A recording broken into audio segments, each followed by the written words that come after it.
भूखंड बळकावणाऱ्या भूमाफियांच्या विरोधात Nashik road police ठाण्यात 3 डॉक्टर्स तसेच 2 सहाय्यक यांच्यावर गुन्हा दाखल।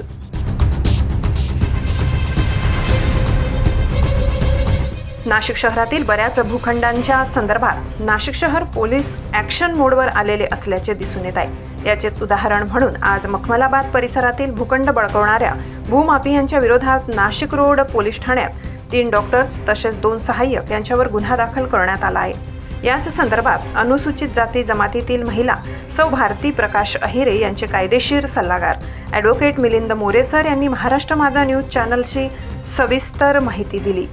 बघा यात कोण कोण डॉक्टर्स सामील आहेत। सर नमस्कार। नमस्कार। हे नाशिक शहरात जे भूमाफिया प्रकरण जे गाजतंय त्या संदर्भात आज तुम्ही नाशिक पोलीस स्टेशनला आले आहात। काय प्रकरण आहे नेमकं हे प्रकरण असं आहे की भारती प्रकाश अहिरे ह्या पीडित ज्या महिला आहेत ह्या मूळ राहायला येवला इथल्या होत्या। त्यांचा मखमलाबाद मसरूळ या शिवारामध्ये एक एनए प्लॉट होता। त्या प्लॉटच्या संदर्भात 2021-22च्या दरम्यान काही बोगस डॉक्युमेंट करण्यात आले सब रजिस्ट्रार ऑफिसला। त्याच्यामध्ये काही GPAचा एक डॉक्युमेंट आहे, साठेखत आणि खरेदी खत।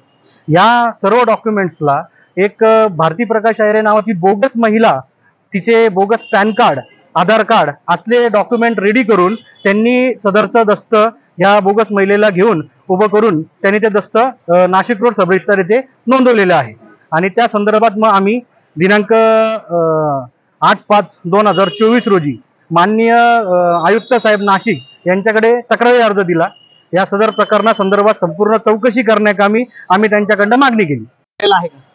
हो, आता या संदर्भात माननीय आयुक्त साहेबांनी DCP मोनिका राऊत मॅडम यांच्याकडे सदर तपास वर्ग केलेला होता।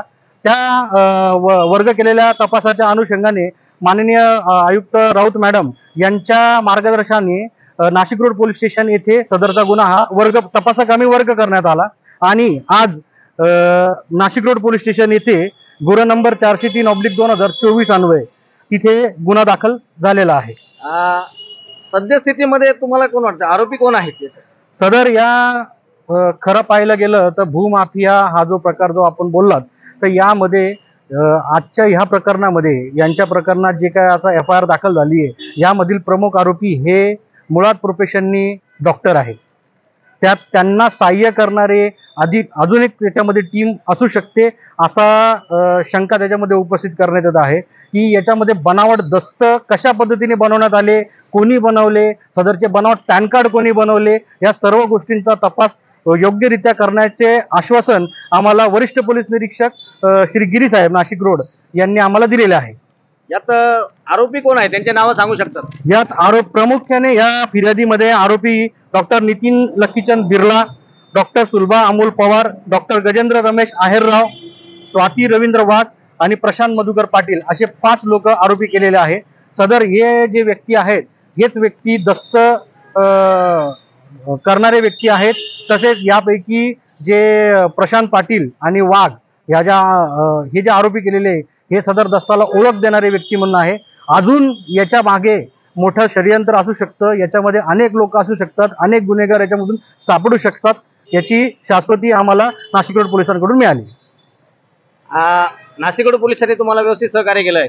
100% आम्हाला वरिष्ठांचा अर्जाप्रमाणे ज्यावेळेस नाशिक रोड पोलीस स्टेशनकडे सदर अर्ज वर्ग झाला त्यावेळेस तात्काळ नाशिक रोड पोलीस स्टेशननी आम्हाला पुरेपूर सहकार्य केलेलं आहे। आणि आज रोजी खऱ्या अर्थाने या अन्यायग्रस्त ज्या महिला आहेत, या अनुसूचित जातीच्या महिला आहेत, त्यांना सदरची फिर्याद दाखल केल्यापासून एक योग्य तो न्याय मिळालेला आहे। या संदर्भामध्ये आपण प्रशासनाकडे अजून दुसरी काय मागणी कराल? माझी प्रशासनाला एवढीच मागणी आहे की सदर आता या फिर्यादी यांची जी फिर्याद दाखल केलेली आहे तर या कामी अधिक नाशिकमध्ये यांच्यासारखे अनेक जर प्रकार घडत असतील तर माझी प्रशासनाला विनंती आहे की सदर या भूमाफियांवर आळा घालण्यासाठी प्रशासनाने कुठलं तरी कठोर आणि ठोर पाऊल या असल्या नराधमांच्या बाबतीत वापरलं पाहिजे। महाराष्ट्र माझा न्यूजसाठी मुख्य संपादक जनार्दन गायकवाड, नाशिक।